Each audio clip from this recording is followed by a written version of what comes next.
A number of our clients have asked us how to handle a low-end customer after the sale has been made.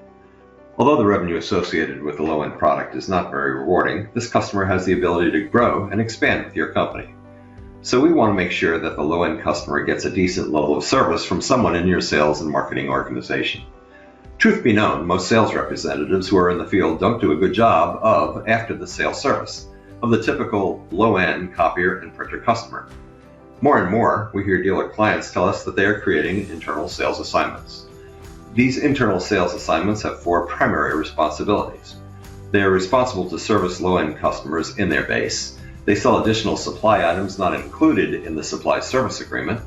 They sell refresh low-end equipment to their current customers. And finally, they set appointments for higher-end equipment for outside sales reps. So building out an internal sales organization requires knowledge of 3 important areas. The first is the definition of those accounts that should be serviced by an internal sales rep. The second thing we need to know is the revenue opportunity associated with the refresh sale of these units. And the third thing we need to know is how to compensate an internal sales assignment. So where do we begin? So the first thing I would do is go into a mapping tool, like the one found in our Pivot software, and identify those accounts, but first I have to define them. So I can go into this very simple matrix that will tell a map exactly how I want it to populate with the specific criteria that become the definition of the assignment. In this example, I'm going to select any customer that has 1 machine in the minimum number of devices, and in the maximum number of devices, I am going to select the number 1, which is indicative of a customer who has only 1 machine.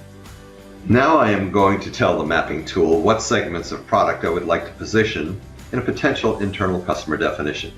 So in this example, I'm going to tell the tool that I would like to populate my definition with any business color segment 1 unit, any black and white segment 1 unit, any black and white printer, and any color printer. I now will tell the tool what manufacturer low-end units I would like to be a part of my definition. If I want, I can then select specific models of machine to fit that definition, or I can just select all the models of that manufacturer. The tool will then populate the map with only those devices that match the new internal sales customer definition and provide a list of those accounts that are assigned to the internal sales representative.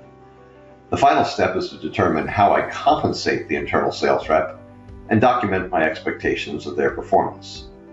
So this individual's compensation should be made up of a salary, $25,000 to $30,000 a year, and a commission based on the gross profit of what they sell, whether that be equipment, supplies, or service, of 7% of the gross profit.